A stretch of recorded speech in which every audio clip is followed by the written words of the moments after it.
நான் நேற்று என்கிட்ட ஒரு பேஷண்ட் ரொம்ப நாளாக வைத்தியத்துக்கு வரவர், எப்பவுமே சுகர் கண்ட்ரோலில் இல்லாமல் இருப்பார். இந்த முறை அவரோட HbA1c வந்து 6.8க்கு வந்திருந்தது.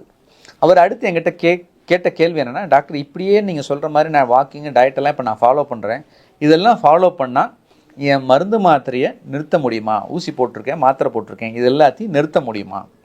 இது எல்லாத்துக்கும் சர்க்கரை உள்ளவர்கள் எல்லாத்துக்கும் இருக்கிற ஒரு சந்தேகம். சர்க்கரை உள்ளவர்கள் மருந்து மாத்திரையை நிறுத்த முடியுமா? மருந்து மாத்திரை இல்லாமல் சர்க்கரையை கட்டுப்பாட்டில் வைக்க முடியுமா?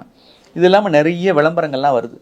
இப்போ டிவியில், நம்ம யூடியூப்பில், அதே போல் வாட்ஸ்அப்பில், ஃபேஸ்புக்கில் இதெல்லாம் நிறைய விளம்பரங்கள் வருது. நீங்கள் வந்து மருந்து மாத்திரையை தொடர்ந்து சாப்பிட வேண்டிய அவசியம் இல்லை, நாங்கள் வந்து உங்களை கைட் பண்ணுறோம், இவ்வளோ பேக்கேஜ் நீங்கள் இவ்வளோ பணம் கட்டிட்டீங்க அப்படின்னா ரெகுலராக நாங்கள் கையில் ஒரு பேட்ச் ஒன்று அனுப்பிச்சுட்ருவோம், அதை போட்டுட்டு நாங்கள் ஃபாலோ பண்ணி உங்களுக்கு எல்லாம் சொல்லுவோம், உங்கள் மருந்து மாத்திரை நிறுத்தலாம். இப்படிங்கிற மாதிரி விளம்பரங்களும் நிறைய பேர் நீங்கள் வந்து சந்திச்சிருப்பீங்க, ட்ரை பண்ணியும் பார்த்துருப்பீங்க. ஸோ இது எல்லாமே இப்போ அவர் கேட்டது, இவங்க சொல்கிறது எல்லாமே அடிப்படையில் எதை பற்றி பேசுகிறாங்க அப்படின்னு கேட்டிங்கன்னா, டயபெட்டிஸ் ரெமிஷன் அப்படிங்கிற ஒரு விஷயத்தை பற்றி தான் பேசுகிறாங்க.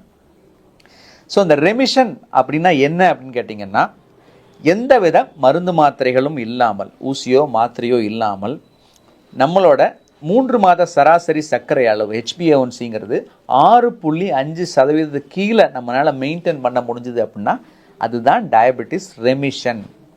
இதை நிறைய பேர் ரிவர்சல் அப்படின்னு சொல்லக்கூடிய ஒரு வார்த்தையும் யூஸ் பண்ணுறாங்க. ஆனால் இந்த ரிவர்சல் அப்படிங்கிறது ஒரு தவறான வார்த்தை. ஏன்னு கேட்டிங்கன்னா, ரிவர்சல் அப்படின்னா முழுமையாக ஒரு நோய் இல்லைன்னா ஒரு நிலை நம்மளை விட்டு நீங்கி போகிறது தான் ரிவர்சல். திரும்பியும் பழைய நிலைக்கு நம்ம வர்றது தான் ரிவர்சல். ஆனால் ரெமிஷன் அப்படிங்கிறது ஒரு குறிப்பிட்ட காலகட்டத்தில் நமக்கு வந்து அந்த நிலையை விட்டு நம்ம விலகி இருக்கலாம், ஆனால் திரும்பி அதே நிலைக்கு போகிறதுக்குரிய வாய்ப்பு இருக்குது. ஸோ பேர்லேயே அதை வந்து நம்ம தெளிவாக புரிஞ்சுக்கணும். ரெமிஷன் அப்படிங்கிறது எப்போ வேணால் திரும்பியும் பழைய நிலைக்கு போகலாம்.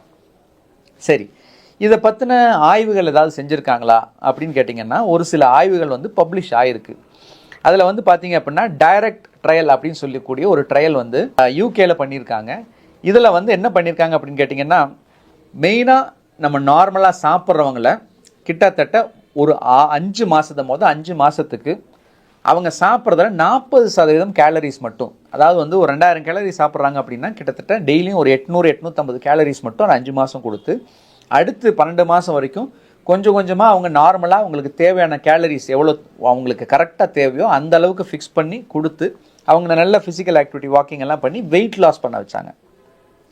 ஸோ இதில் ரிவர்சல் சாத்தியமானு கேட்டிங்கன்னா, கிட்டத்தட்ட இதில் 12 மாதம் முடிவில் 46% பேர் வந்து அவங்களோட ரெமிஷன் அட்டைன் பண்ண முடிஞ்சுது. அதாவது வந்து சர்க்கரை மருந்து மாத்திரைகள் இல்லாமல் அவங்களோட HbA1c 6.5க்கு மெயின்டைன் பண்ண முடிஞ்சுது.